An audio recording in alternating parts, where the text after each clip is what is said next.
అందరికీ నమస్కారం. ప్రస్తుతం మన స్టూడియోలో ప్రముఖ ఆధ్యాత్మికవేత్త, వేదిక ఆస్ట్రాలజర్ గోనుగొండల సురేష్ బాబు గారు ఉన్నారు. సో సెప్టెంబర్ మాసంలో కుంభరాశి వారి పరిస్థితి ఏ విధంగా ఉండబోతుందో గురుగారు అని తెలుసుకుందాం. నమస్కారం గురుగారు. మణికంఠ గారు నమస్కారం అండి. గురుగారు, సెప్టెంబర్ మాసం విశేషంగా కుంభరాశి వాళ్ళకి ఈ నెల ఎలా కలిసి రాబోతుంది? ప్రజెంట్ వేల టైం ఎలా నడుస్తుంది? ఎలాంటి జాగ్రత్తలు తీసుకోవాలి ఓవరాల్గా? కుంభరాశి వాళ్ళు కొంచెం జాగ్రత్తగా ఉండవలసిన టైం అని మనం గమనించాలండి. రీజన్ ఎందుకంటే వీళ్ళకి శని వక్రగతిలో నడుస్తున్నారండి. అంటే వీళ్ళని శని రెండో స్టేజ్, ఏలినాటి శని రెండో స్థితి కంప్లీట్ అయ్యి మూడులోకి వెళ్ళిపోయారండి. మూడులోకి వెళ్ళిపోయిన తర్వాత కొంచెం స్లోగా ఫ్రీ అవుతూ ఉంటుంది. సిచ్యువేషన్ అంతా కంట్రోల్లోకి వచ్చేసినట్లు ఉంటుంది, బాగానే ఉంటుంది.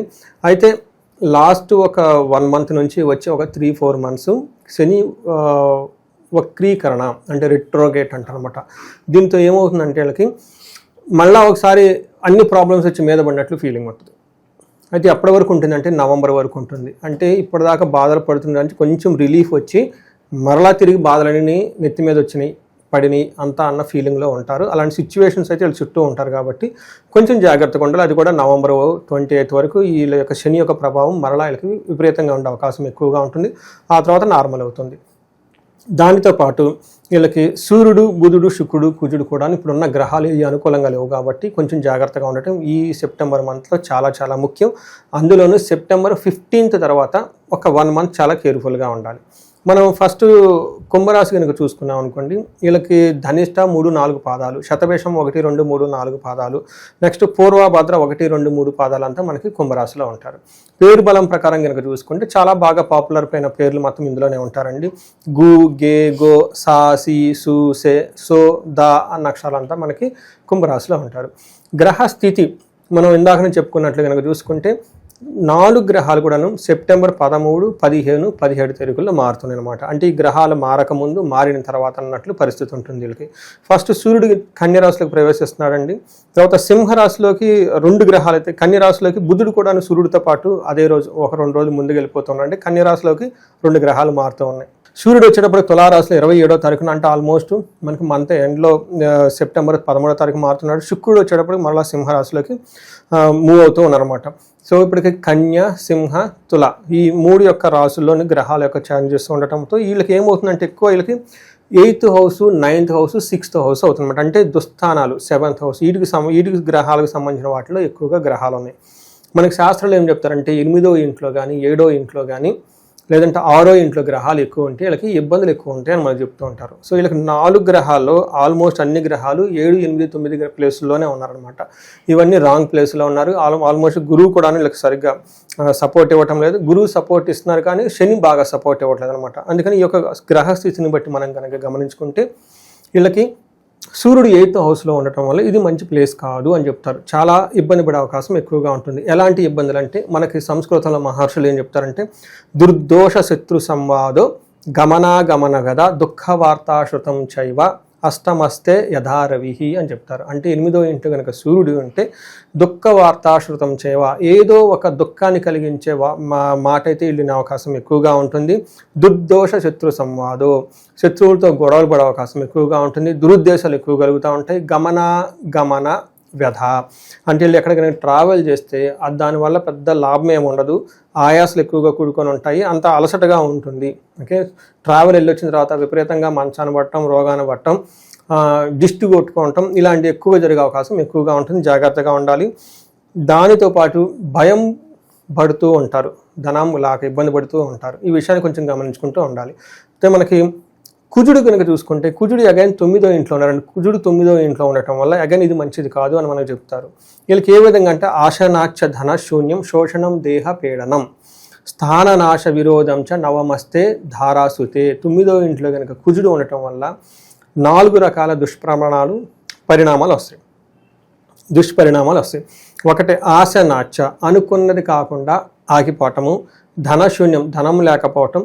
దేహ శోషణం అంటే శరీరం అలసటకు గురే అవకాశం ఎక్కువగా ఉంటుంది. వీటన్నిటికంటే ముఖ్యంగా ఈ రాశి వాళ్ళకి స్థాన నాశనం చ అంటే అనుకున్న పని ఎక్స్పెక్టేషన్ విధంగా లేకుండా తక్కువ వచ్చే అవకాశం ఎక్కువగా ఉంటుంది. లేదంటే అనుకున్న పని కోల్పోయే అవకాశం ఎక్కువగా ఉంటుంది. జాబులు అయితే జాబులు పోయే అవకాశం ఎక్కువగా ఉంటుంది. కొంచెం జాగ్రత్తగా ఉండటం ఎంతైనా అవసరం. దీనితో పాటు విపరీతంగా ఖర్చు పెడతారు. తర్వాత ఫియర్ ఫ్రమ్ ఎనిమీస్, శత్రువుల నుంచి బాధలు ఎక్కువ వచ్చే అవకాశం ఎక్కువగా ఉంటుందన్నమాట. ఇవి మనకి ఇప్పటివరకు కనుక చూసుకుంటే ఏది సరిగా లేదని మనం చెప్పుకోవాలన్నమాట. అయితే 7వ ఇంట్లో శుక్రుడు ఉండటం వల్ల అగైన్ ఇది కూడాను అంత మంచి పొజిషన్ కాదు అని మనకు చెప్తారు. ఏ విధంగా అంటే కోపస్తదహ భీతి సర్వదా క్లేశ జీవనం స్త్రీ జాడ్యం మేహ రోగాది భృగో సప్తమిగే ఫలం అని చెప్తారు. 7వ ఇంట్లో కనుక శుక్రుడు ఉంటే ఏమవుతుందంటే ఇది కూడా అంత మంచి పొజిషన్ కాదు. ఏ విధంగా అంటే కోపపడతారు, సర్వదా క్లేశం, ఎప్పుడు ఏదో ఒకటి పోగొట్టుకున్న ఒక ఫీలింగ్లో ఉంటారు. క్లేశ జీవనం, ప్రతిరోజు డే టు డే లైఫ్ చాలా ఏమంటారు ఇబ్బంది పడంగా చిరాగ్గా ఉంటుందని చెప్పుకోవాలి. స్త్రీ జాడ్యం, లేడీస్తో గొడవలయ్యే అవకాశం ఎక్కువగా ఉంటుంది. అయితే ఫస్ట్ హౌస్లో దృష్టి ఉండటంతో లవ్కి సంబంధించి, రొమాన్స్ సంబంధించి, తర్వాత ప్లేజర్కి సంబంధించి, తర్వాత మనం ఏం చెప్తారు లవ్ అఫైర్స్, తర్వాత ప్రేమికులు, ఇలాంటి వాటికి సంబంధించి కొన్ని విషయాల్లో బాగుంటుంది అని మనం చెప్పుకోవాలి. సో ఒక రకంగా కనుక చూసుకుంటే కుంభరాశి వాళ్ళకి ఇందాక ఫస్ట్లో చెప్పుకునే విధంగా ప్రతిదీ మరలా వచ్చేసి ఇలా నెత్తిన పడినట్లు చాలా ఏమంటారు కయోటిక్, అలజడితో కూడుకొని ఉండే మాసం అని మనం చెప్పుకోవాలి. సమస్య ఇంకా అయిపోయింది, ఇంకా మళ్ళీ రాదు అనుకుని మళ్ళీ స్టార్ట్ అవ్వచ్చు, స్టార్ట్ అవుతుంది. ఒక 1 మంత్ మన సెప్టెంబర్, పర్టికులర్గా సెప్టెంబర్ 15 నుంచి నవంబర్ 28 వరకు, ఓకే, నవంబర్ 28 వరకు ఈ మంత్ చాలా టఫ్గా ఉండే మంత్. చాలా జాగ్రత్తగా ఉండటం, 1-2 సార్లు పరిహారాలు చేసుకోవటం, 1-2 సార్లు జాతకం చూపించుకోవటం, ఇంటి మెంబర్స్ అందరూ కూడా జాతకం చూపించుకోవటం చాలా చాలా ముఖ్యమండి వీళ్ళకి. ఇక ఈ రాశిలో ఏ నక్షత్రాల వాళ్ళు ఉంటారు, వాళ్ళకి ఎలా ఉండబోతుంది గురుగారు? వీళ్ళకి ధనిష్ట, శతభిష, పూర్వభాద్ర నక్షత్రాలండి. ఫస్ట్ ఈ 3 నక్షత్రాల వాళ్ళకి అందరికీ ప్రమోషన్స్ వచ్చే అవకాశం ఎక్కువగా ఉంది. ఒకటి పర్టికులర్గా సాఫ్ట్వేర్లో ఎవరెవరు ఉంటారో వాళ్ళకి ఒక వృత్తిపరంగా ఒక స్టెప్ ముందుకెళ్ళే అవకాశం ఎక్కువగా ఉంటుంది. ప్రాబ్లం ఎక్కడంటేనండి వీళ్ళకి health, finance and fear. Health, finance, fear ఈ ప్రాబ్లమ్స్ ఉంటాయి. ఒకటి హెల్త్కి సంబంధించిన విషయం లేదా ఒక దాంట్లో కాంప్లికేషన్స్ ఉండి తద్వారా భయపడే అవకాశం ఉంటుంది. ఏదో ఒకటి అయ్యో పోతుంది అని ఒక దాని గురించి విపరీతంగా భయపడతారు. ఆ భయం కూడా నార్మల్ భయం కాదు, చాలా చాలా భయపడిపోతూ ఉంటారు. తర్వాత వీటితోటి వీళ్ళకి ఫైనాన్షియల్ ప్రాబ్లమ్స్ చాలా ఎక్కువ ఉంటుంది. ఆల్రెడీ చాలామంది ఫైనాన్షియల్ ప్రాబ్లమ్స్ ఫేస్ చేస్తున్నారు. నా ఫోన్లు వస్తున్నారు, హోమాలు అన్నీ చేయించుకుంటున్నారు, విశేషమైన అమ్మవారి హోమాలన్నీ చేయించుకుంటూ ఉన్నారు. ఇవి ఇంకా ఈ ఫైనాన్షియల్ ప్రాబ్లమ్స్ కూడా ఇంకా ఎక్కువ ఫేస్ చేసే అవకాశం ఎక్కువగా ఉందన్నమాట. సో వీళ్ళకి ఈ విషయంలో కొంచెం జాగ్రత్తగా ఉండటం ఎంతైనా ముఖ్యం. పర్టికులర్గా ధనిష్ట నక్షత్రం వాళ్ళకి సూర్యుడి వాళ్ళ ప్రభావంతో గాయాలయ్యే అవకాశం ఎక్కువగా ఉంటుంది. ఇక కొత్త పరిచయాలు ఏమైనా అయ్యే అవకాశాలు ఉన్నాయి గురుగారు? వీళ్ళ సర్కిల్ కావచ్చు, నెట్వర్క్ కావచ్చు, ఎలా మెయింటైన్ చేసుకుంటే బాగుంటుంది అంటారు? సరే, కొత్తగా పరిచయాలు వీళ్ళకి ఒక 2 months అవాయిడ్ చేస్తే బెటర్. మీరు చెప్పింది చాలా మంచి క్వశ్చన్. శని రెట్రోగేట్ అయ్యారు కాబట్టి కొత్త అవకాశాలు వస్తాయి. అవి అవకాశాలు కాదు, వీళ్ళని కూలదొయటానికి కావాల్సిన పన్నాగాలు. కొత్త పరిచయాలు అంటారు, అది లేడీస్ కానీ జెంట్స్ కానీ రకరకాల వాళ్ళు ఫ్రెండ్స్ కాదు, మిమ్మల్ని వెనక బ్యాక్ బైట్ చేయడానికి వచ్చినా రెడీగా మనిషి ముఖంలో వచ్చినా ఏమనుకోవాలి, దెయ్యాలు, భూతాలు, పిశాచాలు అనుకోవాలి. జాగ్రత్తగా ఉండండి.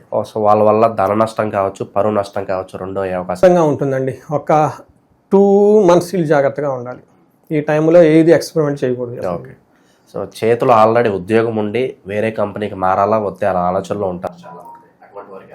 సో ఏది చేంజెస్ అయితే వద్దండి, ఉన్నదాన్ని చక్కగా చూసుకోండి. దూరపు కొండలను ఈ టైంలో, నేను ఎప్పుడైనా కాదు, తర్వాత మనకి నవంబర్ 28 తర్వాత దే కెన్ గో. ఈ 1 month 2 monthsలో ప్రతి పని ఒక్క నిమిషం వెనక్కి తీసుకుంటే మంచిదండి. ఓకే. ఇక చివరగా రైతులకు ఎలా ఉంటుంది విశేషంగా? సో రైతులకి అగ్రికల్చర్ రిలేటెడ్ కాబట్టి అండి, ఏది చేసుకున్నా కానీ వాళ్ళకి సీజన్ ఇంపార్టెంట్. ఈ సీజన్లో ఏది చేసుకున్నా ముఖ్యం. కాకపోతే వీళ్ళకి మనం సెప్టెంబర్ శని ప్రభావం ఎక్కువగా ఉంటుంది కాబట్టి మొదట్లో ఒక 1 month 2 months తక్కువగా ఉంటుంది, కానీ తర్వాత రాను బాగుంటుంది. అందులోని పంటలు ఇప్పుడు విత్తనాలు చల్లేది, నారులు నాటుకునే టైం కాబట్టి పనికి వీళ్ళకి బాగా దిగుబడి ఉంటుంది. ఓకే. సో కుంభరాశి వాళ్ళకి ఓవరాల్గా ఏళ్ళనాటి శని ఫైనల్ స్టేజ్ కాబట్టి ఇప్పుడు రిజల్ట్స్ మామూలుగా ఎలా ఉంటుందంటే చాలా వరకు శని ప్రభావం తగ్గినట్టు అనుకోవచ్చా, లేదంటే ఇది ఎంతకాలం ఇంకా ప్రభావం ఉంటుంది? అంటే ఏళ్ళనాటి శని ప్రభావం వీళ్ళకి స్లోగా తగ్గడం స్టార్ట్ అయిందండి. పర్టికులర్గా మనం దీనిగా చూసుకుంటే మే కాదు, మనకి ఉగాది పండగ నుంచి స్లోగా వీళ్ళకి శని యొక్క బాధలు పోయేసి కొద్దిగా బయటకు వచ్చేస్తూ ఉన్నారు. అయితే ఈ మధ్యలో ఏమవుతుందంటే శని రెట్రోగేటర్ రివర్స్ రావడంతో కొంచెం ఆ ప్రాబ్లమ్స్ మళ్ళీ వెనక్కి వచ్చినట్లు అవకాశం ఉంటుంది. అందులోని సెప్టెంబర్ తర్వాత ఈ 3 గ్రహాలు ఏది ఇప్పుడు బాగా మనం చదువుకున్న గ్రహాలు అనుకూలంగా లేదు కాబట్టి శని రెట్రోగేట్ ప్లస్ ఈ గ్రహాలు ఉండటంతో ఒక 2.5 months కొంచెం కేర్ఫుల్గా ఉండాల్సిన టైం. ఆ తర్వాత అయితే బాగుంటుంది. ఓకే. శుభకార్యాలు చేయడానికి కావచ్చు, శుభకార్యాల్లో పాల్గొనడానికి కావచ్చు, ఎంతవరకు స్కోప్ ఉంది? వీళ్ళకి చాలా చక్కగా బాగుంటుందండి. యాక్చువల్గా శుభకార్యాలు చేయటం, పండగలు చేసుకోవటం, అందరం కలిసి ఉండటం, అక్కడ ఏదన్నా వీళ్ళైతే సేవ చేస్తే మంచిది వీళ్ళకి. ఎందుకంటే సేవ, సపోజ్ శుభకార్యమే జరుగుతుంది, అక్కడికి వెళ్ళిపోయి జనాలకు అది ఇది అందించడం, పెళ్లి పనులు అనుకోండి, ఆ పెళ్లి పనుల్లో ఉండటం చేయటం, ఏదైనా హోమాలు ఏదైనా జరుగుతుంటే కూర్చోవడం, ఎక్కువగా సేవ ఫిజికల్గా వెళ్ళి హెల్ప్ చేయటం, నీళ్లు పోయటం, ఏదైనా అందించటము, ఇలాంటి కనుక వాలంటరీ కనుక చేస్తే ఈ యొక్క ఏమంటారంటే అండి చేతిలో కర్మ దోషం అంటారు. చాలామంది అడుగుతూ ఉంటారు, మేము ఏ పని చేసినా సక్సెస్ కలిసి రావటం లేదు, తర్వాత మేము ఎంత చేసినా కానీ లాస్ట్ దాకా వచ్చి పోతుంది. ఏదో పనులు పెండింగ్ పడుతూ ఉంటున్నాయి. దీనికి కారణం ఏంటంటే అండి కర్మదోషం అంటారు. సో కొంతమందికి ఎంత జాబ్ కావాలి కావాలి కావాలనుకున్న జాబ్ రాదండి. ఎందుకంటే దేవుడు వాళ్ళని ఆ పని చేయడానికి అర్హత లేదు. వాళ్ళకి ఎక్కడో ఏదో చెడు కర్మలు చేసి ఉంటారు, ఆ పాపం ఉంటుంది చూడండి, అవి ఇంకా మనకు ఉంటాయి. అందుకని ఈ కర్మలో దోషాలు, ఈ మనం చేసే చేతిలో దోషాలు ఎప్పుడైతే మనకు వాలంటరీగా కనుక సర్వ్ చేసేస్తూ ఉంటే, ఏమీ ఎక్స్పెక్ట్ చేయకుండా ముసలి వాళ్ళకి, అనాథలకి, తర్వాత అన్డిజర్వ్డ్ పీపుల్, పర్టికులర్గా హోమాలు యజ్ఞాలు జరుగుతున్నాయి అనుకోండి, ఏదో ఒక పని చేసేయండి, అక్కడికి వెళ్ళిపోయేసి ఈ కట్లు అందియడం, ఆ హోమ సామాగ్రి అందియటము, లేదంటే వీళ్ళకి పిలవటం, వాళ్ళకి పిలవటం, భోజనం ఫ్రీగా సర్వ్ చేయటం, ఇలా చేస్తూ ఉంటే ఏమవుతుందంటే కర్మలో ఉన్న దోషాలన్నీ పోయేసి ప్యూరిఫై అయిపోతుందండి. ఎంత దోషం పోతే అంత పాజిటివ్ ఎనర్జీ వస్తుంది. ఈ పని చేసుకోవచ్చు. ఓకే, సో ఓవరాల్గా ఎలాంటి పరిహారాలు చేసుకుంటే బాగుంటుందంటారు? నరఘోష, నరదృష్టి లాంటివి కూడా ఈ వీళ్ళని వెంటాడుతున్నాయి. ఖచ్చితంగా ఇప్పుడు వెంటాడుతాయండి. వీళ్ళకి ఒక టఫ్ టైం అని మనం చెప్పుకోవాలి. గ్రహాలు అనుకూలంగా లేవు కాబట్టి ఏమంటేనంటే మనం స్ట్రాంగ్గా ఉన్నప్పుడు ఎవరు రారండి. మనం వీక్గా ఉన్నప్పుడు ప్రతి ఒక్కళ్ళు వచ్చేసి మన మీద హిట్ చేయాలని చూస్తుంటారు. ఈ టైంలో గ్రహాలు సరిగా లేని టైంలో మీరు చెప్పినట్టు విధంగా పీడాలు కానివ్వండి, దోషాలు, తర్వాత ఏడుపులు, కుళ్ళు, కుతంత్రలు, నరదృష్టి, ఆ దృష్టి, ఈ దృష్టి, అన్ని రకాల దృష్టిలు ఇప్పుడు వాళ్ళకి అవకాశం వచ్చింది అటాక్ చేయడానికి. అందుకని చాలా జాగ్రత్తగా ఉండటం, ఒకసారి జ్యోతిష్యం చూసుకోవటం పంటూ ఉంటే చక్కగా ఉంటుంది. ఓకే, ఇక విశేషంగా ఎలాంటి పరిహారాలు చేసుకుంటే బాగుంటుందంట?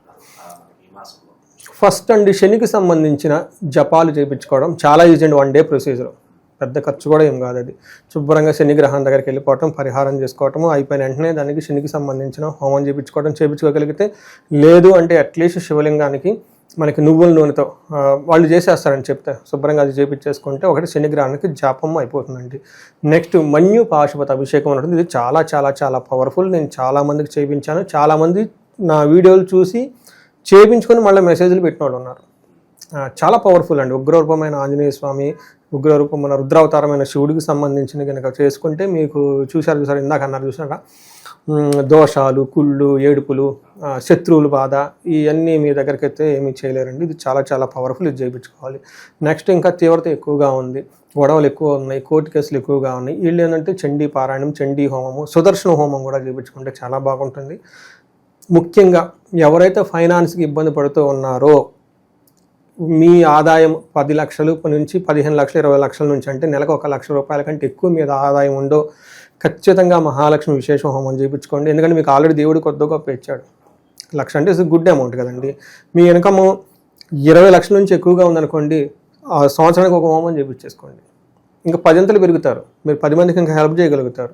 అందుకని చెప్పేసి రాజశ్యామల హోమం చేయించుకోవటం, మహాలక్ష్మి విశేష హోమం చేయించుకోవటం, దీంతో పాటు కుబేరు పాశుపత అభిషేకం చేయించుకుంటే మనీ ఫ్లో కంటిన్యూస్ అవుతూ ఉంటుంది. జాబులు ఎవరైతే కనుక లక్షలు లక్షలు పెట్టి కోల్పోయారో, లక్షలు వేరే వాళ్ళకి నమ్మి ఇచ్చారో, ఈ టైం బెస్ట్ టైం. మీరు కనుక హోమాలు అవన్నీ చేయించుకుంటే మంచి రిజల్ట్ వస్తుంది. ఈ టైంలో చక్కగా అందరూ మనకి శాస్త్రాలు ఎన్నో వివరించారండి, అవి చేయించుకోవటం. మీకు ఆల్రెడీ డబ్బు ఉంది కదండి, అసలు లేకపోతే అది వేరే విషయం, అది వాళ్ళకి వేరే రెమెడీస్ ఉంటాయి. కొద్దిగా ఉండి చేయించుకోగలిగిన వాళ్ళు వెనక చేయించుకుంటే లైఫ్ అనేది చాలా స్మూత్గా ఉంటుంది, బాగుంటుంది.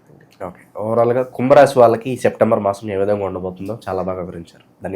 ధన్యవాదాలండి.